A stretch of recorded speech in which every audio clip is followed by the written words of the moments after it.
Hello, and welcome to Binging the Force, a Star Wars watch party. Tonight we're going to do something a little different, using a recap video to talk about Solo, a Star Wars story. So rather than going through the entire film, we'll look at a few scenes and use that to spur our discussion. But first, I have something else I need to talk about. A couple of weeks ago, went to the Star Wars Galactic Starcruiser at Disney World in Orlando, and it was absolutely amazing. So I've strong-armed Michael into letting me give a vacation slideshow to talk about it. It didn't take much. So Yeah, I didn't think it would. Welcome everyone, and thanks, Jefferson, for hosting. And we're rejoined by the previous Erin. We've now had two different Erins for several weeks in a row, and so we don't have the Erin that we've had for the last couple of weeks. We're back to the original Erin, the OG Erin. We will do no show without an Erin. Yep. If I can avoid it, I would love to always have an Erin from now on. We should try to get both of them at some point. That would there could be only one. And it could cause a glitch in the Matrix, or you know what we'll do is we'll all change our name to Erin for that show, just to avoid confusion. Actually, it could go either one of two ways. There can be only one, or only two there are. Yeah, there you go. I think that Erin is the master. To be I'm liking that. Well, cool. Okay. So the other Erin has been to the Starcruiser as well. I'm the one kind of left to just be in awe of the people who have had this amazing experience. So. And it was amazing. And I want to preface it a little bit. So I booked my reservation to do it about 2 weeks before they announced that it was closing. And about 25 hours after I made non-refundable plane ticket reservations. So then I heard that they announced it's closing, and I almost had a heart attack. But by pure chance, by pure luck, the weekend that I booked was the final weekend that it was open, just by chance. So I didn't have to rearrange anything. I was really, really lucky. I can't tell you how lucky I was. And this was all, I booked this all 4 months ahead of time. So that was all great. So I narrowly avoided what could have been a crushing disappointment. And instead, my wife and I went, and we had the time of our lives. It was lovely. And you went several times, Erin, right? Yeah, Erin, you've been twice. Is that what you said? I have had the privilege of going twice. Yes. And I get that. Like pretty much as soon as we got home, we started planning our next trip to Disneyland to at least go to Galaxy's Edge again, because we felt like we shortchanged ourselves a little bit on the Galaxy's Edge part of it, because because the Starcruiser gives you the storyline you're supposed to follow. And so we were so wrapped up in that I think we missed a lot of stuff. Plus, Florida's climate is awful. It's really hot and humid there, and that made doing the outdoor stuff kind of arduous. We still had a fabulous time, don't get me wrong. It was entertaining enough that it didn't really occur to me until later that the reason why we were so exhausted was because of all that heat and humidity. But my interest in it was primarily from a gamer's point of view. I'm a really big role player and tabletop gamer. And the thing that made me decide to do it and to go to the Starcruiser was a review that I watched online on YouTube from a game designer who had gone. He had gone with a group of his friends, and he was blown away by it. He loved it. And so he did a video review and talked about it in terms of it being a game. And that was sort of our into doing it, because Catherine's my wife, we're not cosplayers. We're not into that world so much, but we're heavy gamers. And so that's how you get us to do something, is by telling us it's a game. And so from the beginning forward, it was just astonishing. So we did 3 days at regular Disney World before we went to the Starcruiser, and the classiness of it starts right there. They paid our cab fare to go from the Disney Hotel to the Starcruiser Hotel, so they gave us a ride there, which was really nice. And then you get there, and even the transition into it was amazing. You get there, and you're at this kind of nondescript concrete building that looks kind of like a train station or an airport. And you wait outside for a little while, and they sign you up, and they take your luggage away. And then they take you through what is really an airlock, but what in story terms is a sort of a shuttle ride up to the ship. And that's my first two pictures, Michael, if you wouldn't mind. I don't know if you want me to make a ding noise or something. So there we all are waiting. But none of us, I'm sure a lot of people in that line knew what they were going to get into. My impression was that there were a fair number of repeat riders, especially for this last one. That last one, quite a few people who were there to sort of celebrate the whole thing since it was the last ride. And so then the second photo, there's me and the little shuttlecraft. This photo was actually taken on our way out, so you can see the barely contained hysteria after 2 solid days of glorious overstimulation. I'm looking a little crazy there, but we'll go with it. So you ride the shuttle, and what was cool about the little shuttle was there was a window on the top, and so that's how they did the transition. You kind of see it starts out looking like Florida, and then it flies up, and you're in space, and then it docks with the ship. And from that point, it's not you're in Star Wars now. It's not fake anymore. One of the other things that really impressed me. So you come out of that shuttle, and you're in this room with all these people in Star Wars costumes. And one thing that impressed me from the beginning all the way to the end, one of many things, was that nobody broke character, not once. From the main characters down to the person who dropped off our luggage at our room, everybody stayed in character the whole time to keep up the illusion that you're on a ship in space in the Star Wars universe. And the vast majority of the people there were in costume, so much so that you were a dork if you were not in costume. And as I said, I'm not a cosplayer. I can't even remember the last time I wore a Halloween costume, but I made an effort. So here's me in my pseudo Star Wars outfit. I bought this jacket from some place in Turkey. I think it looks great. It's a replica of Han's jacket in Solo, which we're about to see. So the color's a little lighter, but I did that, and that was my outfit. We have been joined by Kim, who hopefully has gotten over her technical difficulties. Hi, Kim. I had my Bluetooth on for file transfers. So it's always something, isn't it? Yeah. All right. Well, I'm wittering on about my trip to the Starcruiser. So love it. Here we go. As I said, my interest in this was in terms of it being a game. But one thing I really appreciated was that it wasn't really like a live action role playing game, because you were not pressured to play a character. You decided your level of involvement. So if you didn't want to talk in character and get that involved in it, you didn't have to. You could just watch and be perfectly entertained, or anything in between. And then the story kind of guided you along, largely by virtue of an app that they had, that you would get messages from the various characters. Like you get a message from the captain or from one of the other main characters in the story. So that worked for you as that getting it through just a regular phone. That worked for you as a gamification. It didn't pull you out of the reality. No, not at all. Well, first of all, I bought a case for my phone, a Star Wars themed case for my phone, to make it look more Star Warsy. And the app that they're using was designed to look like something from Star Wars. It had that Arabesh font that they use on everything, and so no, not at all. It very much helped, because they used a combination of the app and the magic bands like this that Disney uses for their ticketing. So they use the app and the magic bands to kind of guide you through the game. And so because of the magic band, the game keeps track of where you've been, like what rooms you've been in. And so it feeds you story based on what locations you've been to. And then you'll get messages from characters, and they'll ask you to go to certain locations and do something, and then you'll go do it. Now, the people in the pictures here, so the aliens, the Rhodian, and stuff like that, those were character actors. Yeah, right? those are characters. Yeah, so we had attendees, that went all out or anything like that. Right. No, these are you could. I mean, some of the costumes. The Chewbacca was just like part of it. It was like Chewbacca was part of the story. He shows up on the first night. Yeah, and I mean, obviously the main characters, their costumes were better, but a lot of the guest costumes were pretty impressive. Sometimes it was hard to tell who was a character and who wasn't. I'm gonna guess Erin was in a costume that it was hard to tell. I wore all of my.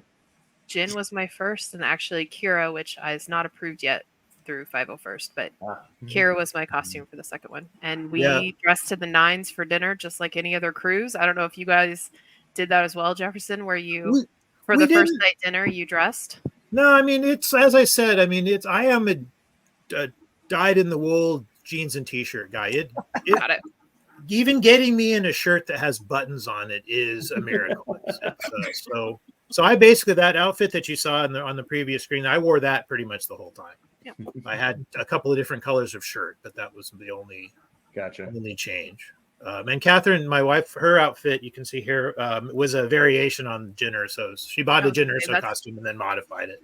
That's Jyn's jacket. I know that jacket. Yeah, but go back one, and I'll tell you a little bit about these characters. So this blue lady here is the captain of the ship. That's Captain Keevan, and the other, this is sort of a split picture. The officer is what was his name? Lieutenant Croy. Yeah, Lieutenant Croy, and he's sort of the villain. In the storyline, in the first night, the First Order shows up and commandeers the ship. And so the stormtroopers stomp around intimidating people. And then the purple lady here is Gaia, who's the singer. So just like on a regular cruise, they leaned into the idea that it's a cruise. And so you had a live music entertainment, but then she's also a character in the story. Like a Fifth Element. Right. Kind of. Yeah. So basically a LARP cruise. I mean, that's the thing is kind of. Yeah. But as I said, I've been on cruises many, many times, Yeah. But yeah, I don't like using the word LARP because that sometimes has negative connotations. And I don't think it was that. I think superficially maybe, but just the fact that it was more like a choose your own adventure.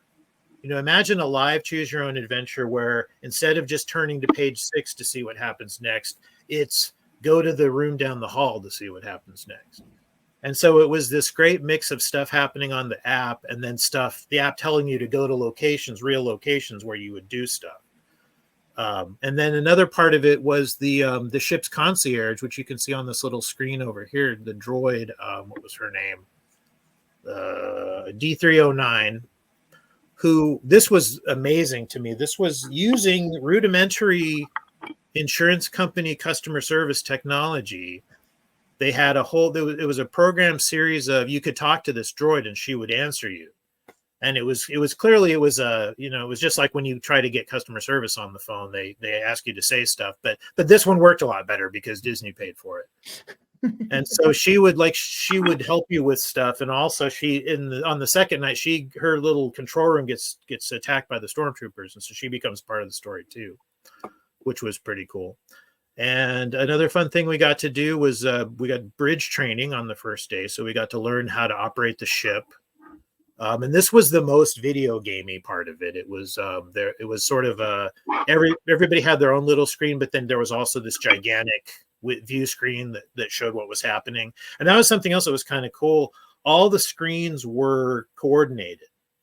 So if something was happening on the big main view screen, it was also happening on the screen in your quarters. So everything was consistent and coordinated with each other. But so on the bridge, they had 4 different stations for different things you could do. The first one that we did, we had to grab cargo containers that were floating in space.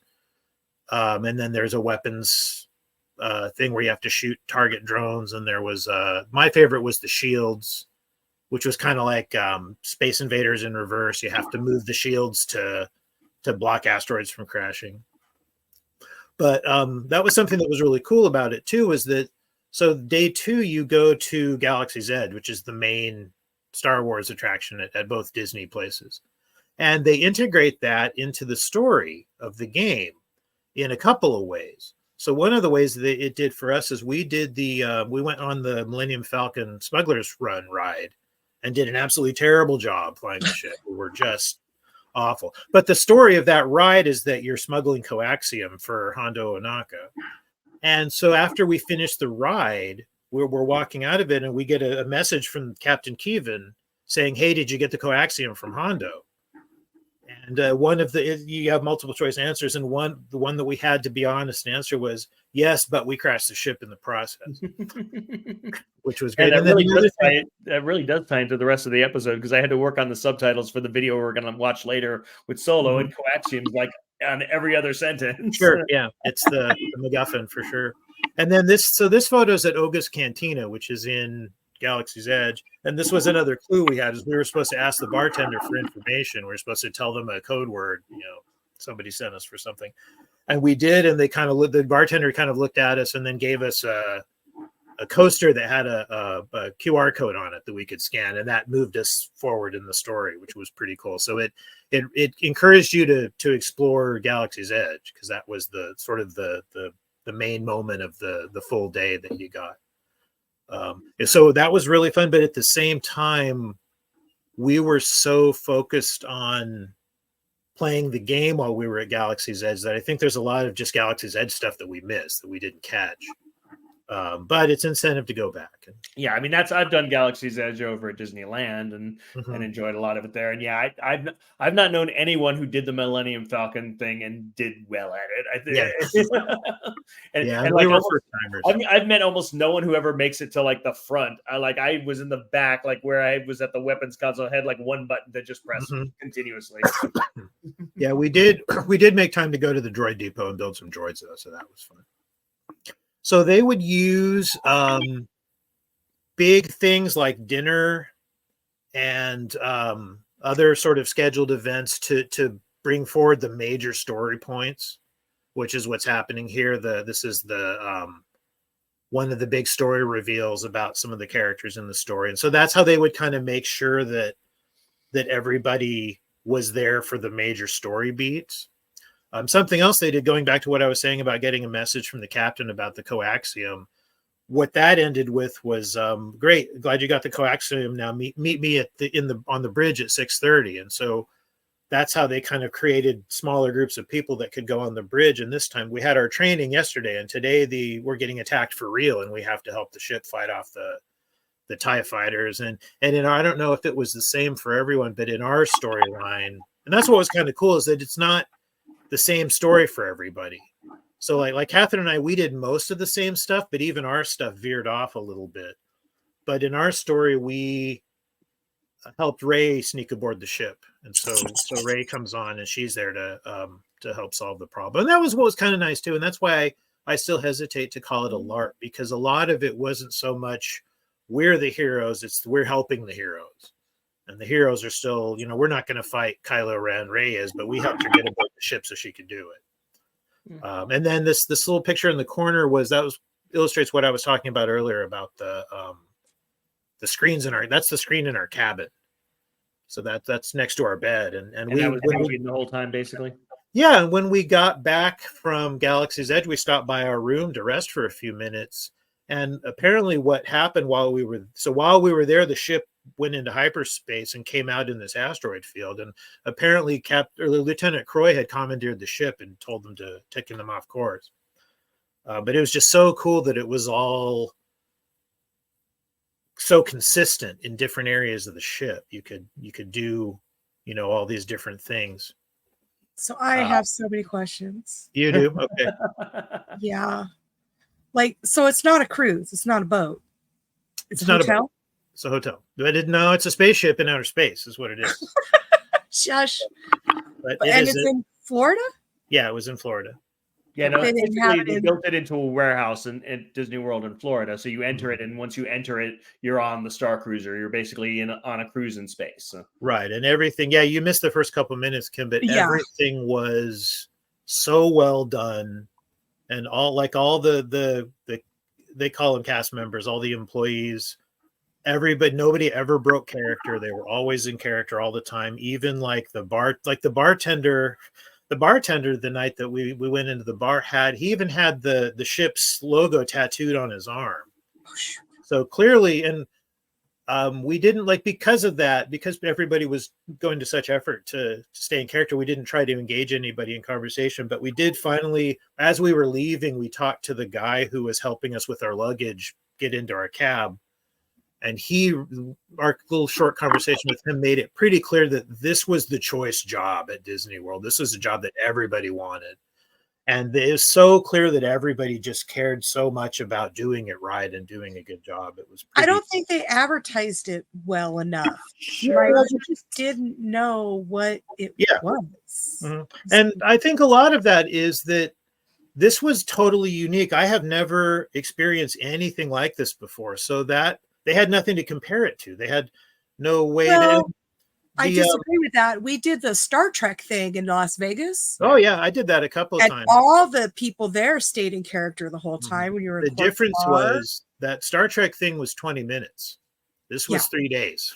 Well, but there was also the Quarks Bar area and the area where you could just walk around in like a Star Trek themed area. So and they had a backstage thing, so we did the backstage tour. Right. Yeah. Well, I did that too. Yeah. Where you and there's other things you could compare it to. You can compare it to a Renaissance fair. You could compare it to, even like here in Denver, we have a group that does a Wizarding World themed weekend where you spend the entire weekend where you're going through instruction and classes and stuff all related to the Wizarding World.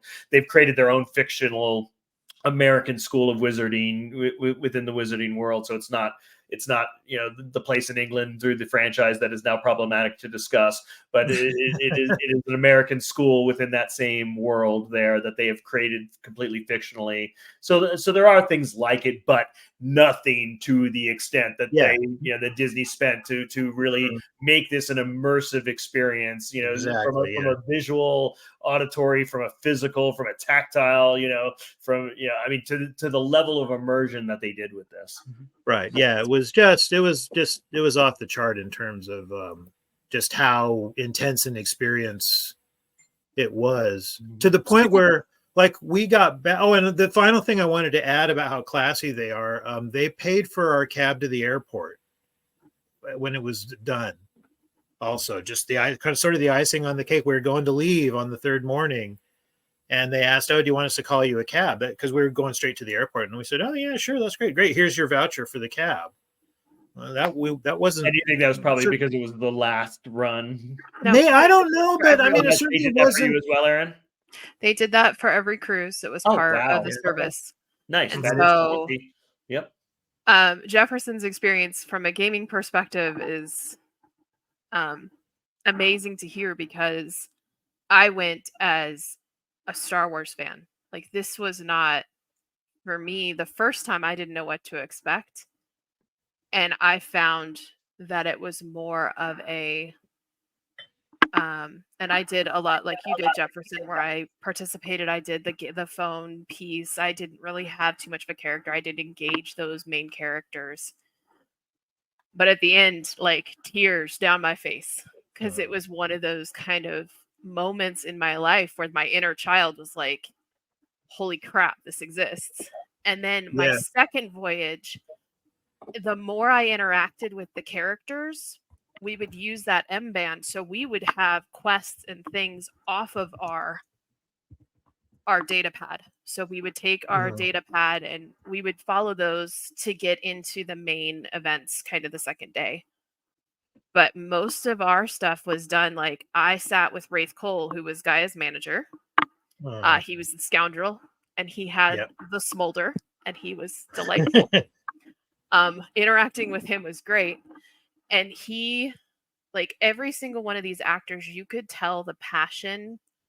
There's a depth to each of their stories. The crew members that were there, as well as the people who were portraying the main characters, every single one of them had an in-depth backstory. You could sit and talk to them for 20 minutes about their history. I had a waitress from Corellia. Like, our tour guide is from Naboo. The woman who gave us the tour. Katie O'Hara from who's watching us live on Facebook definitely was, when I was comparing it to other things, was very clear about that if you're trying to compare anything to Starcruiser, there is nothing like it. There wasn't. And I have to agree with that. Yeah, I mean, and then fully agrees with what Erin was just saying, in that the actors were amazing. So yeah, they were really the way they would just engage with you, but at the same time, they would, because I mean, Catherine and I are not all that social people, and so they would really engage with people if they wanted to be engaged with, but they would also back off if you made it clear that you weren't interested in that part of the experience. So there was no point at which I ever felt uncomfortable. It was just, I mean, I was really happy that we had scheduled. Catherine took an extra week off work after we got back, and we needed it. We needed just a cool down, because it was so intense, and it was really hard to come back to reality after doing it. Yeah, there's Wow. definitely a drop to the end of it. And the more engaged you are and the more in your character you are, because I dressed as Jin, but I wasn't Jin. I was Bo, and then I was Yasha. And like I had the actors knew my name. They could come up to me and say, "Hey Bo, we need you to go and help us get the coaxium from this side of the atrium to that side of the atrium. How do we do that?" And then we would all come up with a plan together. Like it was very interactive for those who really wanted to be engaged. Right. And it was the first time I went, it was amazing to watch because I got to see all of these people doing all of these amazing things. And the costumes were, I loved it. Like there is not one thing that I would have changed about it other than the marketing. Because I would have loved I had a list of friends. I had a list of people. My husband didn't get to go. His favorite Star Wars costume is his Star Wars t-shirt. That is what he wears. And he would have absolutely loved it. Just from the perspective of you step into that universe, and Kim, it is a building, but it does not feel like a building. The minute you get on the transport and you see yourself docking with the ship, with the Halcyon, you forget that you're on Earth. You're immediately immersed. All of the windows are in sync. They actually did build basically a dome that went around so that every window knew what it was supposed to display at any moment in time. That's how everything was so easily in sync. And then did you get fast passes onto the rides or anything? Yes. Well, you were there running missions for either Lieutenant Croy and the First Order. It was a whole separate thing from the regular Disney World, although they integrated some of the Star Wars area there, but it was its own separate thing that you were paying for. Yeah. But then but we did get included in that was we got lightning lane passes for both of the Star Wars rides, which that was a nice perk, but also it was important because that's how the story it. Yeah, exactly. So that's how. So like when we got done with the Rise of the Resistance, which was my favorite ride. I love that ride. I like the rides where I don't have to drive. But after we got off that, I can't remember who it was from, but Catherine and I both got a message from one of the characters saying, "I heard you had a run-in with the First Order. Are you okay?" And it was really just neat the way they took what they already had, Galaxy's Edge, and they made that part of it. So they didn't reinvent the wheel, but they enhanced it by having it be part of the story. And we all had, like when we went on our day trip to Batuu, which is what that was, we all got these special pins, these special badges, which were supposed to basically tell everybody working in the Galaxy's Edge that we were Starcruiser passengers. Right. So keep your care. Make sure that you interact with them as people who are on the Starcruiser, not as people from Earth, Hoboken or wherever.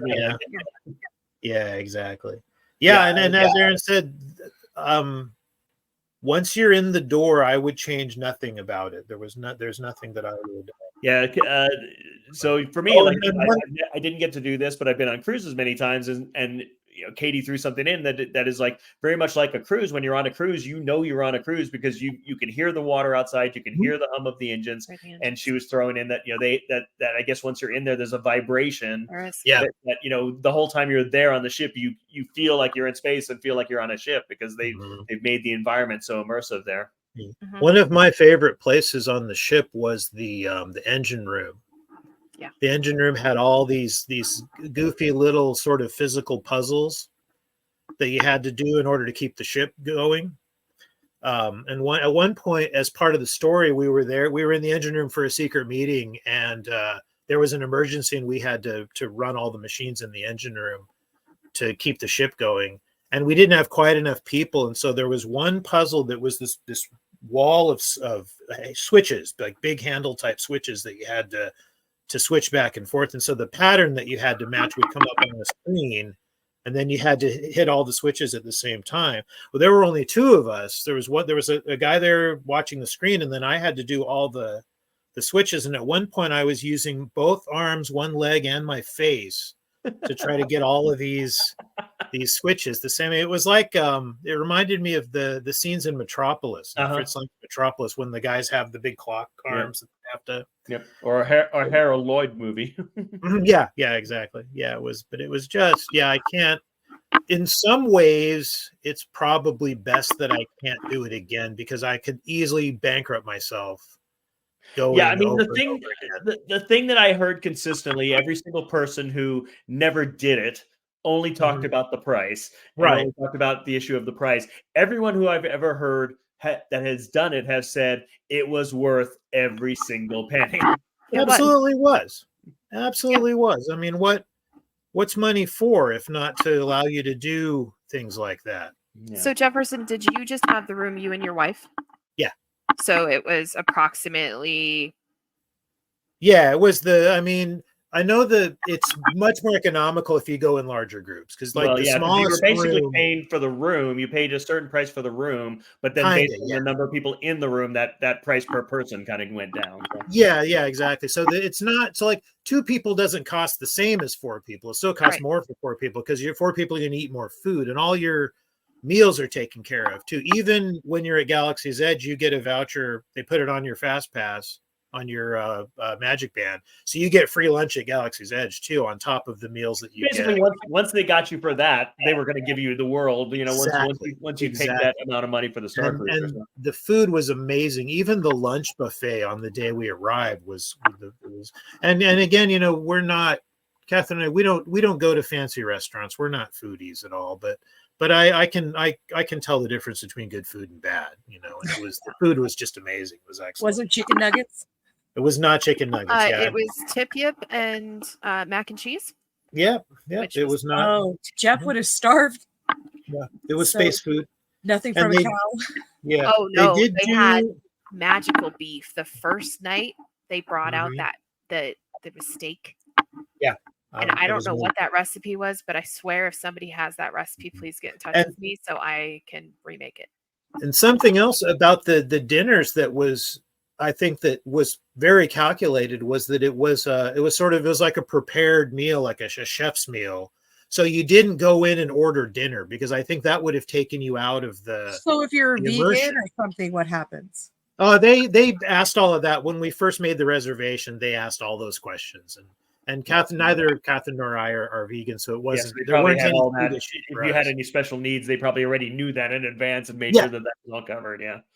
Exactly, because like I guess I must have let it slip when I made the booking, but they knew it was our anniversary. Our anniversary was the next week, but they gave us like a special dessert for our anniversary, which was pretty nice too. Cool. So, yeah, it was just.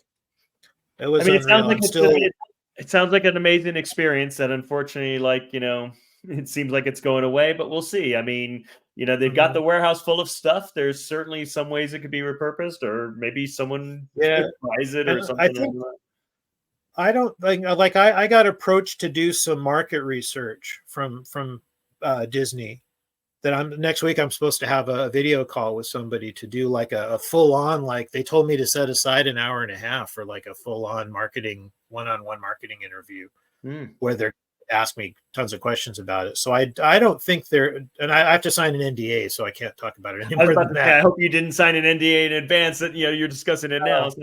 Yeah, I won't be able to talk about whatever we talk about. Right. But so that kind of tells me that maybe they're not just going to wash their hands of it. You know, maybe figure out how they can retool. I mean, there's such an investment on their part that you would think they'd find some way to repurpose it or reuse it. Need better marketing. Retool it in some form or fashion, you know? Yeah. I think they realized when it was closing, there was large campaigns of people writing emails to guest services and vocalizing. And if you get on Instagram or TikTok or anything right now, you're going to find many videos of people's voyages and just the positive impact and the community that it's built. There are people, Kim, that I didn't even know you all knew, right? From 501st and from Rebel Legion that I met on this cruise. And I'm like, oh, you know, Kim and Jeff, you know, these people, you know, that people, like, that's Jeff and the Kim know community is really what they built. And even the actors, you can tell that they cared so much about what they were doing and they've been nothing but gracious online to everyone who has tagged them in things. And so I mean, if you're one of these actors and you had the decision between this or being Elsa and having a 6-year-old pee in your lap, I mean, it seems like that was an easy choice, Yeah, like I said, it really struck me that this was the choice job. It was the job that everyone wanted. My only regret about the whole thing was that I didn't buy more merchandise in the shop, because it didn't even really occur to me that, because I'm not as avid a collector as a lot of people are with Star Wars, and that's because I'm really dedicated to tabletop gaming. So basically, I'm not going to buy anything unless I can play a game with it. But there were a couple of things that they had that I didn't buy because I couldn't figure out how I was going to get it in my luggage. Specifically, they had so you go to the droid depot, right, as part of the regular thing, and you build your little droid. They had one of those droids of the astromech, who's one of the characters in the story, and I was eyeing it the whole time we were there, going, I wish I could figure out how to fit that in my luggage, because I really want that. And that's my regret. If you're a genuine stuff person, if you're a genuine collector of that stuff, you buy an extra suitcase. Yeah, I know, and that's exactly it. I'm a noob when it, or not really. I speak that as someone who is staunchly anti-stuff. I don't buy things like that. Mm-hmm. But yeah, I would really have liked to have had that, and enough that I set up an eBay alert to see if they come up, because apparently, when things like that close, all the merchandise goes to Disney's employee store. Oh yeah, that store. Yeah, and so currently, that item, that the remote control droid is a little, you can find them on eBay, but they're more than I want to pay. So hopefully that when all that stuff hits the employee store, some employee will buy a couple and stick them on eBay for a lower price, and I can. Yeah, when we go to Celebration, we bring an extra empty bag, basically. Our tote, and then we're like, hey, that's for all our stuff we're gonna buy. Right, exactly. Yeah, and our flights there and back. So we're flying from Oregon to Florida. So it was a direct 5-hour flight going out, and we decided to go first class and just splurge. We figured we're going to Disney World. Everything's going to cost a fortune. Let's just lean into it and not worry about it. But Nick says just mail the stuff home. Yeah, I know. I and these are all things that I thought of as I was sitting at the airport, but not. I mean, there was a lot going on. Is going to be my defense. But so the flight back, because of the timing, we had to fly Frontier, and Frontier they nickel and dime you for everything. They basically weigh you at the gate, and if you're too heavy, they charge you more. It's nuts. That you have to put all your carry-ons in their little boxes to make sure they fit, and they were. But yeah, I would like to have had more presence of mind to think of things like, well, ask them if they'll mail it. But no, my head was spinning the whole time we were there. So. It's overwhelming. That was me the first time I was there too. The second time I had the shopping list, and it was all the jewelry. Right. I saved up for a year to just buy the jewelry from the Halcyon, and I wear it to work now, and nobody knows what it is but me. And it's like this secret cosplay I get to wear to work. It's great. So much respect for people who dedicate resources to that, who I have so many friends who have Star Wars rooms of stuff, and it's just so not what I do. It's just so not how I experience these things or how I enjoy fandom. But I respect the heck. I mean, similar to cosplayers, I'm not a cosplayer either. I respect people who put that kind of passion. My main thing is I respect and I love and I salute passion. People who passionately buy things and collect and stuff like that. So I was kind of asking the chat. I don't know. I mean, we've gone 40 minutes on discussing the Starcruiser. Do we want to leave Solo for another week, or do we want to? I mean, the recap. I guess we want to do a short conversation about the recap. The recap's only 4 minutes, so we could do Solo. I think. Well, maybe no. I would push for pushing it, just because I know Steve really wanted to do it and he couldn't make it tonight. So we could push it and cross our fingers that he can make it next week. But I can't guarantee that he could make it next week, so that might not be a good enough. Yeah, I would. But as you say, we're 40 minutes. Which is that's longer than I was expecting for both conversations, Starcruiser and Solo. I know. I was thinking 10 minutes. Chat, I was asking the chat what they thought. So. Yeah, I was thinking 10 minutes and we'd be done. I mean, yeah, I guess. Oh, I pretty much got the feeling like once you started going, I knew we were not going to get out of there in 10 minutes. I kept trying to move the slideshow along, but yeah, it's been a lot to process, and I like no, it's great. I mean, it's an amazing conversation, and I love that you guys were so passionate about it. And to hopefully make you feel better, Erin, I was really happy to.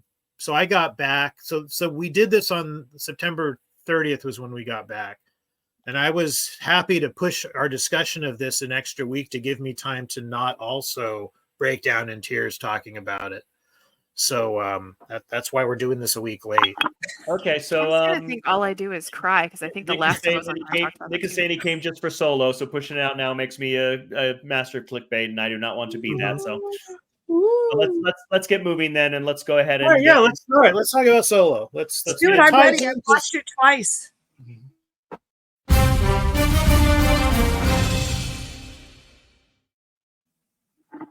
Okay, Solo, which is not plain, so let me bring it back after all of that.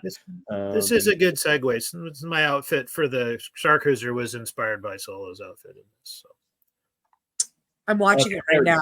Solo, a Star Wars story in 3 minutes. Okay, let's interested to see what. So we can pause this as we go along. So we've got on the planet Corellia, lovers Han Solo and Kira make an escape from the clutches of a local gang. They bribe an Imperial officer with stolen coaxium, a powerful hyperspace fuel, in exchange for passage on an outgoing transport. I really enjoyed the airport scene in this. Actually, it was that was what the airport scene in particular was what brought it into the sort of the wider Star Wars, and this film was able to make use of the shorthand. We know what stormtroopers are, we know what Imperial officers are, so they don't have to explain it to us.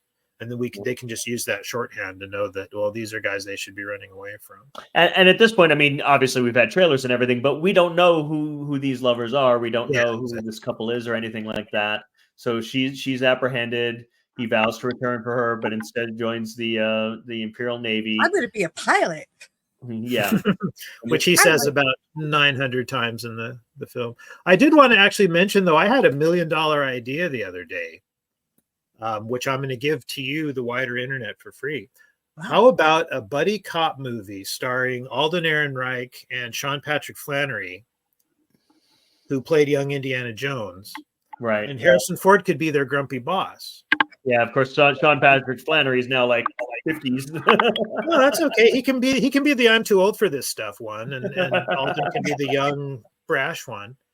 But yeah, so this was controversial, and it's controversial to me. Han says he's alone and with no family when he asks his name because he doesn't have a last name, and so the recruiter gives him the last name Solo. Did we need to do an origin story on him getting the name Solo, or is it better if it's just his name? To say that it's the English word solo, to designate him that way, to have some, to have it be a Ellis Island, kind of, person gives him the name Solo. I thought that was a little cheesy, personally. Yeah, it was a little silly, but it was unnecessary. It was a solution in search of a problem. That was not something we needed to have explained to us, or for them to come up with a cute, kitschy kind of explanation for it. His name's Han Solo. Yeah, but not enough to interfere with my enjoyment of the film. Correct. I get to have criticisms, Kim. It's the point of conversation. So he's expelled from the academy. Ends up kind of the lowest of the low in the Imperial Army. He doesn't even get to be a stormtrooper. He's just some guy in a helmet. He's a mud trooper. Then he gets together with a whole bunch of criminals. Yeah, I mean, already the personality that's been established. This guy is not army material. He really is not somebody who was ever going to thrive in the military. Right. He doesn't work well with structure or rules or authority.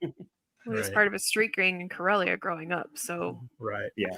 The criminals don't want him. The criminals have him arrested and thrown into a pit. The thing that I've always loved about Yeah, the thing I was always loved about the character of Han Solo, it's the same thing I like about Indiana Jones and about a few other of the fictional characters that I like, is that he's kind of a goof. He's not an unstoppable badass. He's not all that competent. And I like that. I like that he kind of just has to muddle through his problems instead of just being this James Bond superhero who's always on top of everything. Yeah, he's impulsive. He's barreling ahead. He's not doing it because he's necessarily the most skilled. He's just the most willing to do it. Right. It makes him more relatable, I think. Yeah. So he gets thrown into a pit to be With fed the by beast. a beast. The beast is Chewbacca. And he's able to understand the language. Did we have an explanation for him being able to speak Wookiee? He probably did like a correspondence course or something. I mean, it was an elective. Novels. Duolingo. I'll buy Yeah, that. So he persuades him to cooperate to escape. It's a great scene too. The scene in the mud pit, which it's mostly in silhouette, and that's another advantage they have in this being characters that we already know, is that Chewbacca's silhouette is unmistakable. It immediately. He has a very distinctive silhouette, and so it's him in there pretty quickly, and it just makes it a great little shot and a great little scene. And that, to me, that is a question we wanted answered. I mean, the reason why you make a film like this, the reason why they make a film like this, the reason why we go see a film like this is the questions that we do want answered, and how Han Solo met Chewbacca and how they became friends and how Chewbacca became indebted to him with a life debt. That is a question we wanted answered. Yeah, I've read the books and all of that. I know he had a life debt. I know he saved his life, but they didn't really explain how. Right. So now we get to see that. So how that relationship is forged. That's what we're here for. Yeah. So aware of the usefulness of a Wookiee strength, rescues and enlists them in the gang to steal a shipment of coaxium. So it always comes back to coaxium. It does. The coaxium is the lost ark of this story. Right. So the plan goes awry when the Cloud Riders show up, led by Enfys Nest, who we don't get to see, but we know is like this bad person. Well, we do see him, but later. This is another character that everyone loved, and poof, nothing really. Well, I'm saying initially it's just Enfys Nest is just this bad person, not bad person. I'm saying this tough and rough person who's pursuing them, who's an enemy or whatever. We don't get to see who they are until later. So until the end of the film, yeah. And I suspect that, this film stands on its own really well, but there are a few things here and there like Enfys Nest that I think were meant to be stuff they would build on in a series. Yeah, definitely supposed to be part of a larger story that they were going to tell. Yeah, there's elements that would have definitely brought back Kira is definitely an element that was meant to be brought back. The whole crime syndicate. But in many ways, luckily, I guess, there's nothing that's so saved for later that it ruins the movie. Pretty much everything important is resolved in this movie. Right. Well, yeah, they didn't leave it where it's so like, this doesn't get to stand on its own. It totally can stand on its own with the capability of threads of the story here being pulled on later. So yeah, and that's some pretty deft writing, actually. So they kind of can have it both ways. They can be done here or they can keep going. Yeah. So it's all being masterminded by a high-ranking crime boss, and we're introduced to the Crimson Dawn Syndicate. And Han and Chewbacca volunteer to help him steal. Mm-hmm. Here's Dryden Voss. So Dryden Voss was originally played by Michael K. Williams. Correct. Who was not available for all the extensive reshoots that they ended up doing. And so he ended up having to be recast. It would have been a very different character with Michael K. Williams playing him. But that was going to be Han Solo? No, it was going to be Dryden Voss was going to be the crime boss. Right. Yeah. So and they filmed a lot of it with Michael K. Williams, and then just because of the number of reshoots they had to do, and he just wasn't available to do them. Yep. So they travel on Voss's yacht, where Han finds Kira. Kira's part of Crimson Dawn and works with Voss. Yes, Voss's top lieutenant. And you can see it right there. Stay on this freeze frame. If you look over Han's shoulder, you can see the idol from Raiders of the Lost Ark. It's on the table there. Nice. Risky plan to steal unrefined coaxium. So we've been stealing coaxium. Now we're stealing unrefined coaxium from the mines on Kessel. So another question we do want answered is, the ship that did the Kessel run. So we get to see the Kessel run. But It was almost like they made a list of all the Han Solo-isms. So perfect as Lando. Oh yeah. He's terrific. He's arguably he steals the movie a little bit, I think. Well, he's going to steal the he's show terrific. too. Yep, Donald Glover. Yeah, he got it down perfect. Yep, an accomplished smuggler. I think he does it. What he does particularly well is that he plays the character without imitating Billy D. Williams. He doesn't copy the actor, but he plays the character, which is tricky. So they playing Sabak. So I played in the Sabak tournament at the Starcruiser. I did not win the Sabak tournament, but I did play in it. You didn't end up with the Millennium Falcon. No, the version they play on the Starcruiser is a little different from what we see here. They tried to make it more like this, but what we're seeing here are lines in a movie and not a playable game.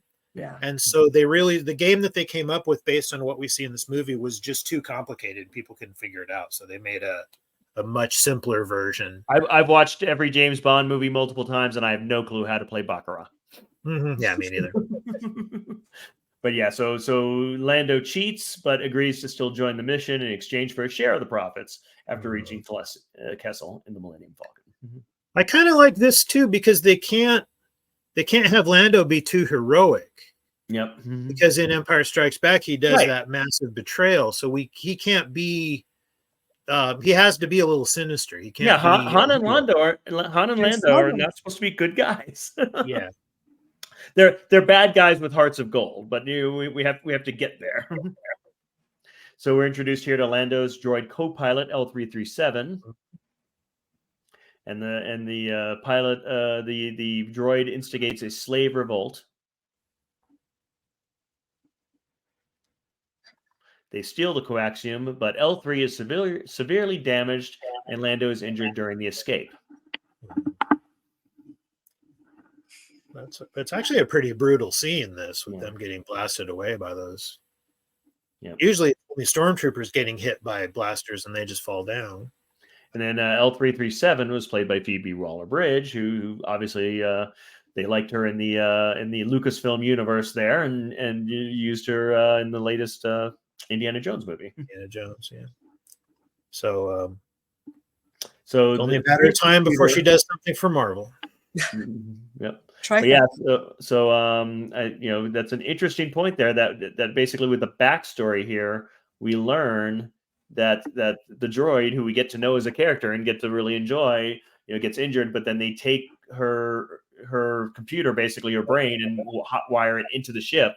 So that is another new element that's kind of added here, is that the Millennium Falcon is at least as sentient as a droid is. Well, and 3PO talks about it. Yeah, 3PO talks about it in Empire. Talks about how I don't know where your ship learned to communicate. And now we know another question answered is how the ship learned to communicate, and that it's actually L337, who we get a sense of their personality here.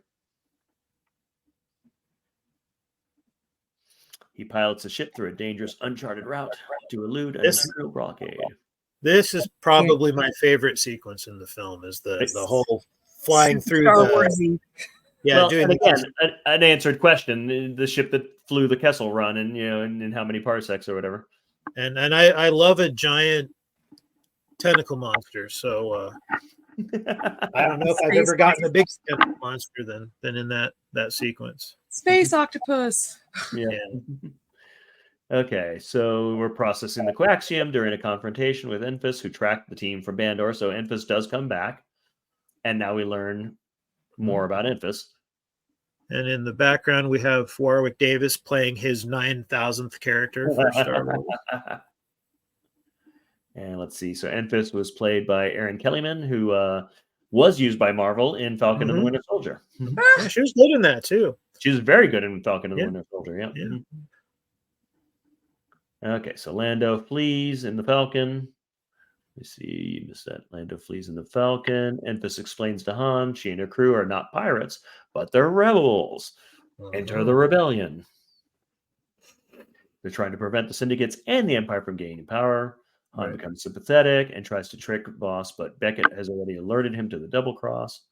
This presumably would be what subsequent films would be about, is them fighting with the crime syndicates. With Crimson Dawn, it definitely was setting up a big storyline potentially with Crimson Dawn. So, but again, not so much though that it's frustrating that they don't do it. They drop little hints, but they don't. Yeah.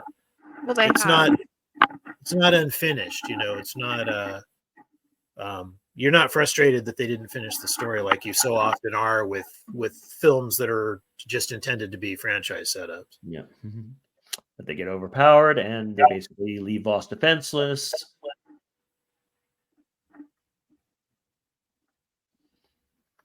Han tries to take the coaxium, only for Beckett to betray Voss, escaping with it and taking Chewbacca. So the people who we thought were on his side, I mean, we get betrayals because we got to get betrayals. It's smuggling. Yeah, we have to have betrayals. Yeah, it's bad people. Yeah, they have to keep reminding us of that these aren't altruistic heroes. These are all there really are no good guys here.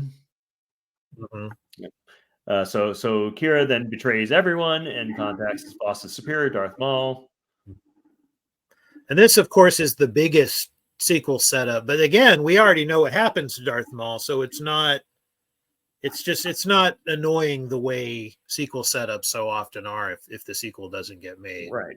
Because we've seen Rebels. We've seen Clone Wars, we've seen Rebels. We know what happens to Darth Maul, but it was definitely setting up a larger Darth Maul thing here. Right. Yeah, it turns out that Darth Maul is who was in charge of Voss, is the superior, and basically the top of Crimson Dawn. So definitely setting something up bigger. Well, this is Darth Maul after the Siege of Mandalore. Yeah. So this is what he did in between the Siege of Mandalore and then his fall with Obi-Wan Kenobi on Tatooine. Yep. Yeah, and I think I mentioned in an answer to one of our discussion questions in an earlier episode, I talked about how I would like to see the story of how Maul gets from here to where we see him in Rebels. How does he get from crime boss to deranged scavenger? Yeah. And I think they're setting up books to maybe cover that as opposed to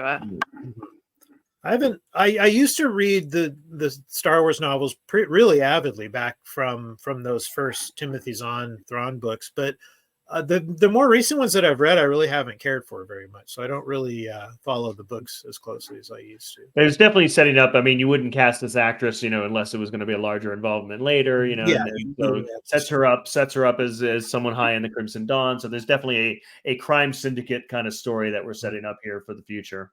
Well, it dropped yesterday. The book dropped yesterday for the crime syndicate part of this. It's the Kira novel by E.K. Johnson. Yeah. Very cool. So Han catches up to Beckett, confronts him. He obviously needs to rescue Chewbacca. Han shoots Beckett first. Yes, thank you. Yeah, so we had to solve that, not solve that mystery, but basically, make everyone happy to say, yes, Han shoots first. Give him do some operation. Yeah, we're not reconnecting. We're not recorrecting this once again. And with his dying words, Beckett tells Han he made the smart choice. And that is a handsome jacket, I do have to say. Yeah, so he gets offered the chance here to join the rebellion, because he's met Enfys and he does have sympathy for these people. He has this choice here. Is he going to be a good guy? Is he going to join the rebellion? Is he going to be the hero that he could be? And he declines at this point. Yep. But he's given a vial of coaxium, enough to buy a ship. So instead of buying a ship, he goes to win a ship. Which is grabbing in, it fills in. I mean, this was a long established bit of backstory that we never got to see on screen until right now. Again, a valid question that we had answered to see how he won the Millennium Falcon in a game of Sabacc against Lando Calrissian. They kind of teased it by having the first game, but then he loses, and we're like, oh, wait a second, we know our history. We know that he won in that game of Sabacc. Well, he didn't win in that game. He wins in this game. Right. And I like how he wins by cheating. By shutting down. Well, he shuts down Lando's cheating. Cheats on a cheater. Cheater, which is even better. I mean, that's a ship won is better than a ship bought, Yeah, exactly. And him basically just shutting down Lando's cheat means that Han still gets the moral high ground. He's still right. He earns Lando's respect, Yeah. And then they leave for Tatooine, and then we know where that goes. Right, So exactly. Back. We're a big shot gangster. I wonder who that big shot gangster would have been. Emphasis on the word big. huge. Yeah, the A big huge shot shot. gangster who leaves behind a slime trail. Yes. Something I noticed, I watched this for the, I don't know, 5th or 6th time the other night. Something I noticed that I hadn't really picked up on before is that those bits of padding on the walls in the Falcon in the hallways are white, and when we see them in episode 4, they're all kind of yellow and nasty looking. And I thought that was a nice touch that a lot of that stuff, the Falcon is new, and Han is so negligent that he lets it all just get dirty and nasty. Well, I do want to give credit. I do want to give credit that the way I found for us to be able to review the movies like this is I found this YouTuber, Movies in Minutes, who takes, movies and pretty much does almost every big movie when it comes out, and pretty soon afterwards edits it into these versions. And he had his audio on it. I took out his audio and we did the subtitles like we usually do. But I want to make sure that, hey, he's got a lot more subscribers than we do. But please go and support Movies in Minutes on YouTube, because that's where I got this from. So I'm just now thinking this might be a way for me to finally watch all the stuff DC has done over the last. I like his channel. I mean, he does really good recaps. The editing and the voiceover is really, really good. I recommend people watch this. We're gonna do Andor after this, but then do Rogue One after that. So we'll be doing his Rogue One afterwards. So yeah, it's handy because I mean, long gone are the days when it was possible to watch every science fiction movie that comes out. Well, and there's just no way. I mean, we thought about it when we first planned this show out that we would like break movies up into like hour-long chunks or 45-minute chunks, and then we're like spending 5 episodes in a row on a movie. It just didn't seem like yeah. So for this movie, I think that I don't know why it didn't like be a blockbuster. Maybe when it was released, it was in between 2 Marvel films.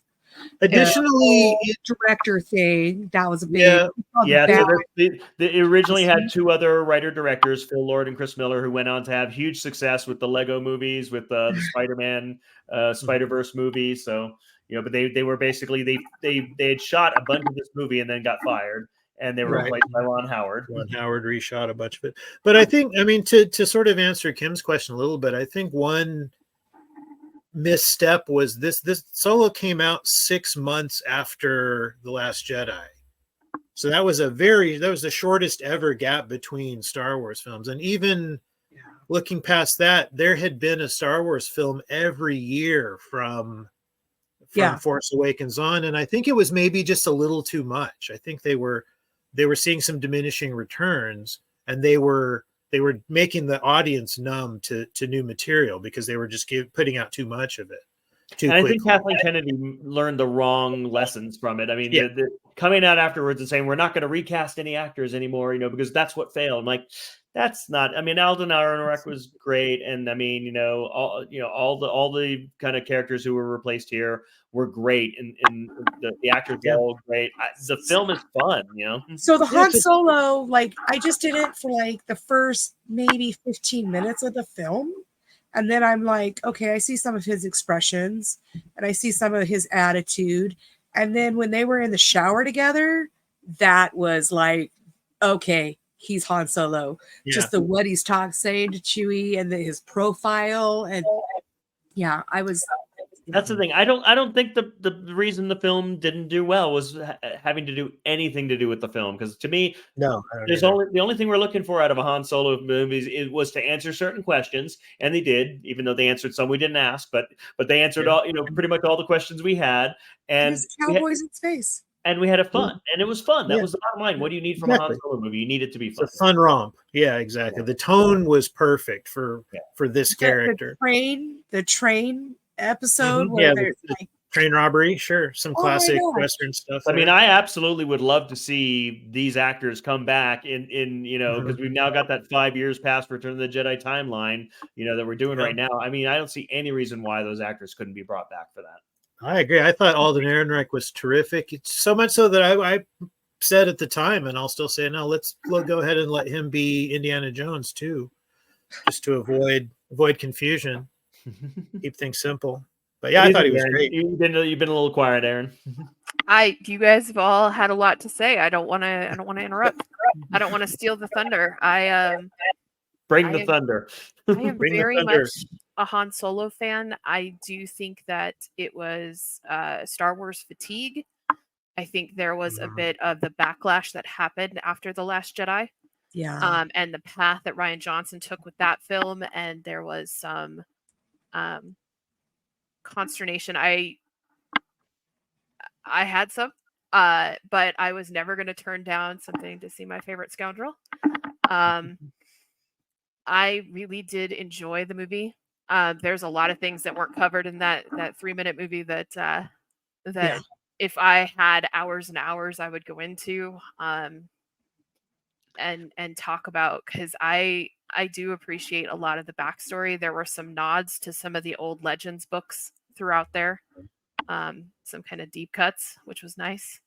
And so I really enjoy it, and Kira's character is fascinating. The whole underworld that they set up on Corellia, where he came from, how he and Kira attempted to escape, how Kira didn't get to escape, and kind of that dark path that she takes to get where she is when they reunite mid-movie.